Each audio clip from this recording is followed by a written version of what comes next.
장 34절과 35절 말씀,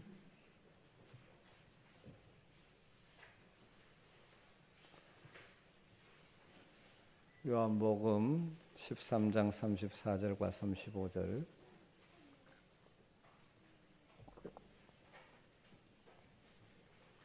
우리 같이 한 목소리로 말씀을 읽겠습니다. 새 계명을 너희에게 주노니 서로 사랑하라. 내가 너희를 사랑한 것 같이 너희도 서로 사랑하라. 너희가 서로 사랑하면 이로써 모든 사람이 너희가 내 제자인 줄 알리라. 아멘. 우리 아멘교회의 큰 방향성이 하나님의 기쁨이 되는 공동체. 우리를 보고 또 우리 성도 개개인을 보고 우리 교회가 하는 모습을 볼 때 하나님이 보시고 정말 미소 지을 수 있고 기뻐하실 수 있다면 그것이 지상의 최고의 교회의 모습이라고 생각합니다. 부족하지만 저와 우리 모든 성도들이 정말 하나님께 기쁨이 되는 성도가 되기를 소망합니다. 그러기 위해서 우리가 힘쓰는 5가지 중요한 목표가 있죠. 열정적으로 전도하는 선교 공동체, 전도와 선교의 힘을 쓰는 교회, 그리고 두 번째가 끊임없이 배우는 훈련 공동체. 하나님 우리를 기뻐하시는, 우리를 바라보며 기뻐하시는 것은 우리가 믿음 안에서 건강하게 성장해 가는 것을 기뻐하십니다. 그래서 우리는 늘 배우고 훈련함으로 점점 더 주님을 닮아가는 성도가 되자 하는 것이 우리 교회 중요한 방향 가운데 하나죠. 그 목표를 이루기 위한 하나의 우리 방법으로 저희 교회는 확신반, 성장반, 제자훈련반, 사역훈련반, 이 기본적인 우리 훈련반을 가지고 있습니다. 오늘 이 시간은 지난해에 우리 평신도 훈련원에서 성장반 15주 동안 말씀을 공부한 분들, 또 제자반 거의 8, 9개월 매주일 만나서 말씀을 묵상하고 같이 나누고 배웠던 우리 식구들, 그 다음에 사역반, 이 세 반, 숫자가 그렇게 많지는 않지만 지난 한 해 정말 바쁜 가운데도 시간을 떼내어서 말씀 훈련에 힘썼던 분들을 수료하는 시간을 가지면서 함께 다시 한번 좀 생각해 보고 싶은 것 중에 하나는 우리가 이런 모든 과정을 통해서 점점 주님을 닮아가는, 다르게 표현하면 예수님의 제자로 성장해가고 성숙해 가야 한다는 사실입니다. 여러분, 이 제자 훈련을 받는다고 해서 다 제자 되는 것도 아니지만 우리가 모든 삶이 결국은 꼭 그 점점 더 주님을 닮아가는 그런 성숙이 우리의 삶에 있어야 되는 것이죠. 신앙의 연조는 쌓이는데 인격의 성숙이 없다면 참으로 안타까운 일이지 않습니까?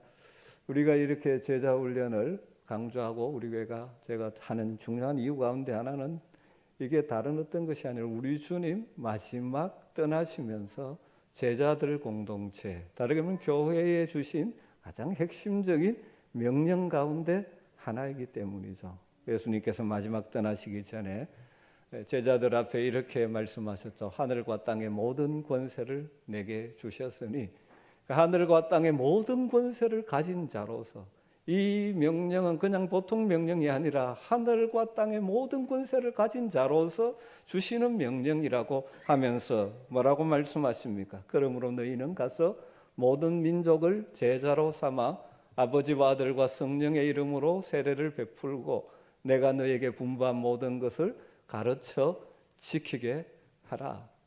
이 명령의 동사가 5개 있죠. 가라, 가라, 제자 삼으라, 세례를 베풀어라, 가르치라, 지키게 하라. 이 5가지 동사가 있는데 어느 것이 가장 주된 동사이죠? 우리 교인들은 다 아시죠? 제자 삼으라. 예수님의 이 명령, 하늘과 땅의 권세를 가지고 제자들에게 오고 오는 세대 교회 공동체에 주신 명령의 핵심은 제자 삼으라 하는 것입니다. 제자 삼기 위해서 해야 될 일이 무엇입니까? 가라 하는 것입니다. 세상을 향해 가라 하는 것입니다. 믿지 않는 자들을 만나서 복음을 전해서 그들로 하여금 신자가 되게 하라. 그래서 두 번째가 세례를 베푸는 것이죠. 세례는 누구에게 주는 것입니까? 예수를 나의 구주와 주님으로 고백하는 자들이 공동체 앞에서 받는 것이 세례죠. 그래서 세례를 베풀라는 우리 주님의 명령은 가서 물로 세례를 주라는 것이 아니죠. 그러면 여러분들은 할 수 없잖아요. 저와 같은 목사만 할 수 있는데, 그 말씀의 핵심은 무엇입니까? 가서 만나는 사람들에게 복음을 전하여 그들로 하여금 예수를 구주와 주님으로 믿게 하라. 신자가 되게 하라는 것이죠. 그리고 세례 받아 신자가 된 자들에게 뭐라고 말씀하십니까? 내가 너에게 분부한 모든 것을 가르쳐 지키게 하라. 더 정확하게 번역하면 지키도록 가르치라. 그냥 가르치는 것이 아니라, 지식으로 전달이 아니라 지키도록 가르치라. 여러분 생각해 보십시오. 예수를 나의 구주와 주님으로 고백하는 자들, 그리고 말씀을 배워서 지키며 살아가는 자가 주님의 제자가 되는 것이죠. 우리 주님 마지막 주신 명령인 것이죠. 그래서 교회는 늘 이 일에 힘을 써야 하는 것이고, 그래서 우리 교회 역시 이 일에 함께 힘을 쓰자 하면서 지금 우리가 일을 해 나가는 것입니다. 아까도 이야기했지만 우리 교회가 하는 이 제자 훈련의 과정을 꼭 거쳐야 제자가 되는 것 아닙니다. 우리의 신앙의 선배들은 이런 훈련의 과정, 공식적인 훈련의 과정이 없지만 훌륭한 주님의 제자로 잘 살아가셨습니다. 주님의 교회를 위하여 물질도 헌신하고 자기의 삶도 희생하는 주님 닮은 제자로 잘 살아가셨습니다. 이 거꾸로 제자 훈련 과정을 거친다고 해서 다 주님의 참 제자가 되는 것도 아니죠. 중요한 것은 우리의 삶의 방향과 목표가 점점 더 주님을 닮아가는 자가 되어야 한다는 것입니다. 바울 사도는 이 제자 훈련의 사역을 조금 다르게 표현합니다. 그래서 그가 복음을 전하고 열심히 성도들을 섬기고 가르치는 목표가 무엇이냐 하면, 사람들을 그리스도 안에서 완전한 자, 성숙한 자로 세우기 위해서 그렇게 한다라고 말하면서, 그 일을 하면서 내가 당하는 고난이나 수고나 희생도 기쁨으로 감당한다라고 그렇게 말하죠. 그것이 그리스도의 남은 고난에 참여하는 것이라고 말한 것입니다. 골로새서 1장 28절 29절에 보면 우리가 그는 예수 그리스도죠. 그를 전파하여 각 사람을 권하고 모든 지혜로 각 사람을 가르치면 각 사람을 그리스도 안에서 완전한 자, 성숙한 자로 세우려 함이니, 이를 위하여 나는 내 속에서 능력으로 역사하시는 이의 역사를 따라 힘을 다하여 수고하노라. 바울 사도가 힘을 다해 수고하며 하나님의 능력을 덧입어서 감당하기를 원하는 것은 가는 곳마다 예수 그리스도를 전파하고 그들을 가르쳐서 완전히 그리스도 안에서 성숙한 자로 만드는 것입니다. 여러분, 우리 모든 성도들이 그리스도 안에서 완전한 자, 성숙한 자로 되어져 가는 것이 우리 교회가 감당해야 될 사명이고 우리 개개인들이 추구해야 될 목표요, 방향인 것입니다. 그렇다면 그리스도의 안에서 완전한 자, 예수님의 진짜 제자 같은 제자는 어떤 사람일까? 여러 가지로 설명할 수 있지만 오늘 짧게 요한복음에 나오는 말씀을 가지고 한 세 가지를 나누고 싶습니다. 첫 번째로 예수님의 제자는 어떤 사람이 제자답게 사는 제자인가? 말씀 안에 거하는 자가 제자입니다. 요한복음 8장 31절에 보면 이런 말씀이 있습니다. 그러므로 예수께서 자기를 믿는 유대인들에게 이르시되 너희가 내 말에 거하면 참으로 내 제자가 되고. 누가 진짜 예수님의 제자라고요? 내 말에 거하는 자. 여기 거한다는 말은 헬라어로 메네인이고 히브리어로 샤칸이라는 단어인데, 쉽게 말하면 집을 짓고 산다, 그러는 집을 짓고 산다. 말씀 안에 집을 짓고 사는 자가 진짜 제자라 그러는 것이죠. 다르게 하면 말씀이 자신의 행동과 판단의 기초가 되어 있는 사람이 바로 예수님의 진짜 제자다운 제자라는 것입니다. 이걸 영어 성경에는 continue to live in word, 말씀 안에 계속해서 살아가는 자, 거하는 자, 말씀 안에서 지속적으로 사는 것, 이게 제자다운 제자의 모습이라는 것입니다. 이 말은 일시적으로나 부분적으로 혹은 내 감정, 기분이 좋을 때만 말씀대로 사는 것이 아니라 말씀 속에 내가 들어가 살고 그 말씀이 나를 움직이게 하는 것을 말하는 것이죠. 오늘 이 요한복음 8장에 보면 믿는 자와 말씀에 거하는 자를 예수님께 조금 구분합니다. 예수께서 자기를 믿는 유대인들에게 이르시되, 예수님을 믿는다고 하는 자들에게 뭐라고 그럽니까? 너희가 내 말에 거하면 참으로 내 제자가 된다. 여러분, 이 말씀을 통해 우리에게 주시는 것이 무엇입니까? 우리 믿는 자들은 그 다음 뭐가 되어야 된답니까? 제자가 되어야 한다는 것입니다. 실제로 교회 안에는 세 종류의 사람이 있다고 볼 수 있죠. 구도자, 그리고 신자, 제자, 이렇게 있을 수 있는 것입니다. 구도자는 분명한 것은 예수 그리스도를 인격적으로 만나 신자가 되어야 합니다. 그리고 예수 믿는 자는 그냥 믿는 자리에 머물러서가 안 되고 한 걸음 더 나아가 예수님을 따르는 제자로 성숙해 가야 한다는 것입니다.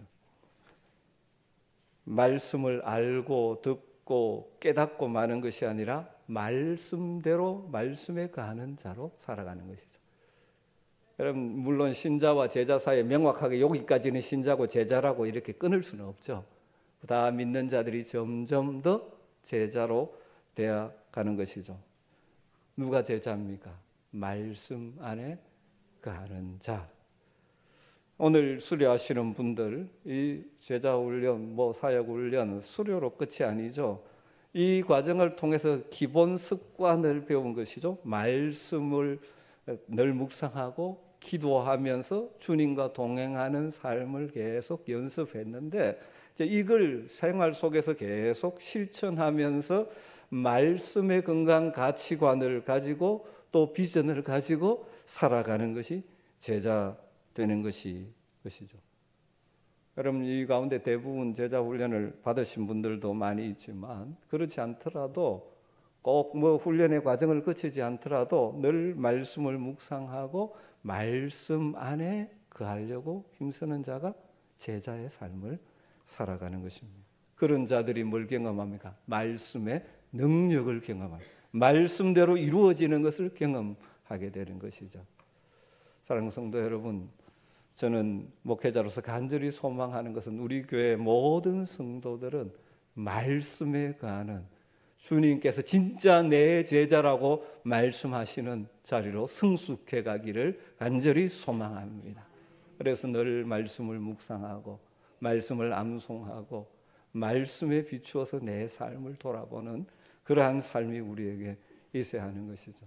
그래서 제자 훈련이 아니더라도 매달 암송 구절도 주고 또 여러 가지 이렇게 시도하는 것은 우리가 말씀 안에 함께 거하자는 것입니다. 두 번째로, 누가 주님의 참 제자인가? 오늘 읽었던 본문 말씀이죠. 서로 사랑하는 자가 내 제자다움 제자다라고 말씀하죠. 새 계명을 너희에게 주노니 서로 사랑하라. 내가 너희를 사랑한 것 같이 너희도 서로 사랑하라. 너희가 서로 사랑하면 이로써 모든 사람이 너희가 내 제자인 줄 알리라. 여러분, 서로 사랑하며 사는 사람이, 사랑할 줄 아는 사람이 예수님의 제자입니다. 교회를 아무리 오래 다니고 성경 지식을 줄줄이 깨고 있어도 사랑하지 못하고 다른 사람에게 늘 상처를 주고 그런 사람은 예수님의 제자라고 할 수가 없는 것이죠. 다른 말로 하면 우리의 인격이 사랑이신 주님의 인격을 점점 닮아가는 자가 되는 것입니다. 폴모라는 분이 그런 말을 했습니다. 교회가 교회 될 수 있는 것은, 교회가 정말 교회라고 인정할 수 있는 것은 그 교회 가운데 표적이 나타나는 것도 어떤 형식을 가진 것도 얼마나 많은 사람이 모이는 자에 있는 것이 아니라 사랑 안에 있다라고 그렇게 표현했습니다. 다르게 말하면 서로 사랑하는 삶이 실제가 될 때 그 교회가 교회다운 교회고 예수님의 제자들의 모임인 것이죠. 여러분, 우리가 이것을 늘 추구해야 됩니다. 왜냐하면 저나 여러분이나 다 죄성이 있어서 자기중심적이기 때문에 사랑받기를 원하지 사랑하는 것은 서툴기 때문입니다. 늘 주님의 모습을 보면서 남을 용납하고 용서하고 품고 사랑하는 연습을 해요. 그게 주님 제자답게 변해가는 것입니다. 초대교회 교부인 제롬이 전해준 바에 따르면 사도 요한이 나이가 많아서 에베소에서 주로 사역했죠.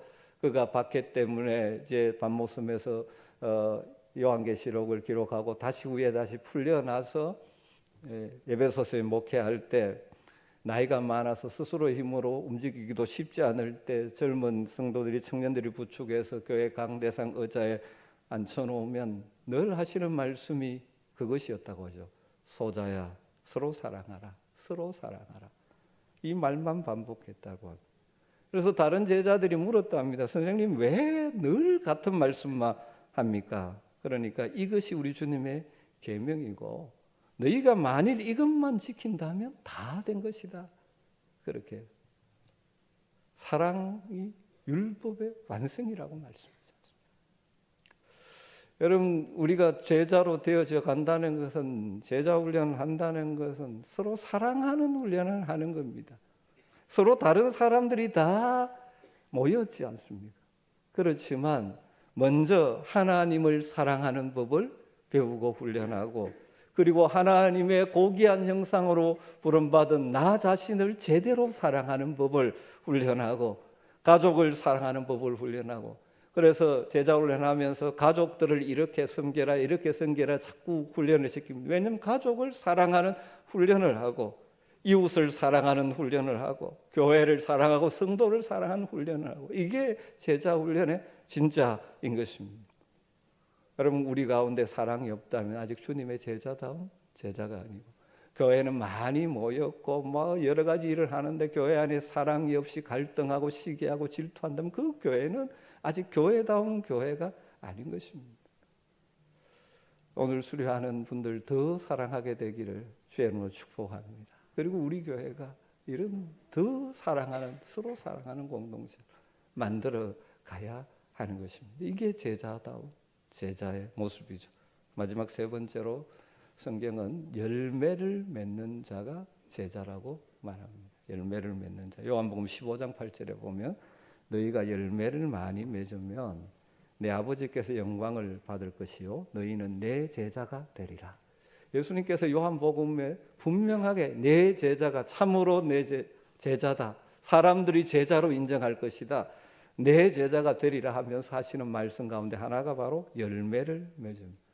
예수님의 제자는 열매를 맺는 자라는 것입니다. 우리 제자 훈련하는 과정은 단순히 성경을 공부하지만 성경의 지식을 쌓는 것이 아닙니다. 시적 호기심을 만족시키는 과정이 아닙니다. 말씀대로 사는 훈련을 합니다. 말씀대로 사는 훈련에서 말씀대로 살면 삶에 당연히 열매가 맺히게 되어 있습니다.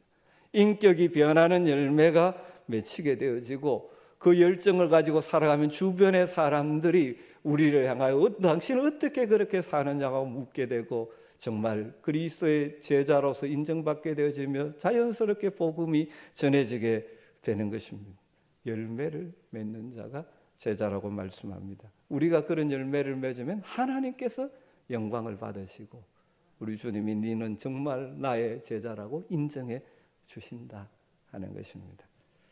오늘 평신도 훈련을 수료하는 분들 다시 한번 정말 수고를 하셨는데 그 1년 가까이 매일 시간을 1시간 반, 2시간 또 오고 가는 길까지 하면 그 시간을 내면서 한다는 것이 쉽지 않지만 그렇게 열심히 하셨는데 여러분 이것이 기초로 해서 주님의 제자로 남은 생애를 살아가는 복이 있게 되기를 주의 이름으로 축원합니다. 또 오늘 수료 예배 함께 하면서 우리 주님이 우리에게 기대하시는 중요한 한 가지가 바로 우리가 제자로 살아가는 것입니다. 이 세 가지 이 질문 앞에 여러분들 스스로를 점검해 보십시오. 정말 말씀에 거하는 삶을 살고 계십니까? 서로 사랑하는 삶을 살고 계십니까? 주님이 기뻐하시는 열매를 맺고 있으십니까? 우리 모두 주님이 인정하시는 신실한 제자로 살아갈 수 있게 되기를 주의 이름으로 축복합니다. 기도하겠습니다. 하나님 감사합니다. 오늘 평신도 훈련은 수요 예배를 드리면서 다시 한번 말씀에 근거해서 우리 주님이 기대하시는 주님의 제자답게 사는 것이 어떻게 사는 것인지를 다시 한번 듣습니다. 주님 부족합니다. 하지만 주님 사랑하기에 주님의 제자답게 살기를 원합니다. 늘 말씀을 붙들고 말씀 안에 거하는 삶을 살게 하여 주시옵소서. 주님의 놀라운 사랑을 받은 자답게 서로 사랑하는 삶을 실천하는 우리 모든 성도들 되게 하여 주시고, 우리의 말과 행동을 통하여 주님이 기뻐하시는 선한 열매들을 남기는 삶을 살게 하여 주시옵소서. 부족합니다. 우리의 힘으로 감당할 수 없사오니 성령님 날마다 우리 가운데 충만하게 역사하셔서 우리를 이끌어 가시고 우리에게 이렇게 살아갈 수 있는 힘과 용기를 부어 주시옵소서. 예수님의 이름으로 기도드리옵나이다. 아멘.